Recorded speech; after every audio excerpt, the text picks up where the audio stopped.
मित्रांनो, first year आणि second year मध्ये जे मुलं आहेत ज्यांनी आता डिसेंबर जानेवारी मध्ये एक्झाम दिल्या पण त्यांना वाटते अजून रिझल्ट लागला नाही, पण बॅकलॉग येऊ शकता.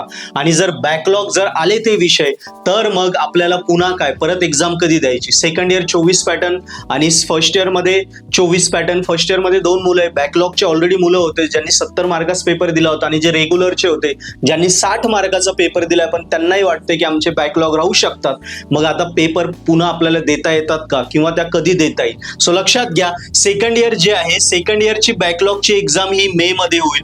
मे मध्ये तुम्हाला जे काही विषय बॅक राहिले आता डिसेंबर एक्झामचे ते पुन्हा देता येईल. आणि फर्स्ट इयरची बॅकलॉगची जी एक्झाम असते ती साधारणतः जून मध्ये होते.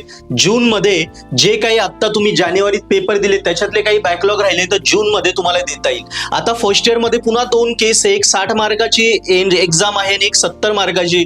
तो ऑब्व्हियसली आता कुठल्या पॅटर्न मध्ये होईल. सो ज्यांनी 60 मार्काचा पेपर दिला आणि बॅक राहिला त्यांना 60 मार्कामध्येच बॅकलॉगचा पेपर द्यायचा राहील, आणि ज्यांनी 70चा दिला आणि बॅक राहिला त्यांनी 70 मध्येच द्यायचा राहील. फक्त एक्झामचा टाइम असेल जून मध्ये. क्लिअर मित्रांनो? सो आयडिया क्लिअर झाली असेल. व्हिडिओ सगळ्यांमध्ये शेअर करा, आपल्या इंस्टाग्राम युट्यूबला नक्की फॉलो सबस्क्राईब करा. आणि हो, आता बॅकलॉग राहायला नको. सो आत्तापासून अभ्यासाला सुरुवात करा. सेमिस्टरची जस्ट स्टार्टिंग झाली, सो वेळ घालू नका. पर्पल आर्ट ॲपवर सगळ्या विषयांचे कोर्सेस अवेलेबल आहेत, recorded courses. So purple art ॲपवरून अभ्यास करा. शुअर शॉट आपण स्कोरिंग करूया. Best of luck.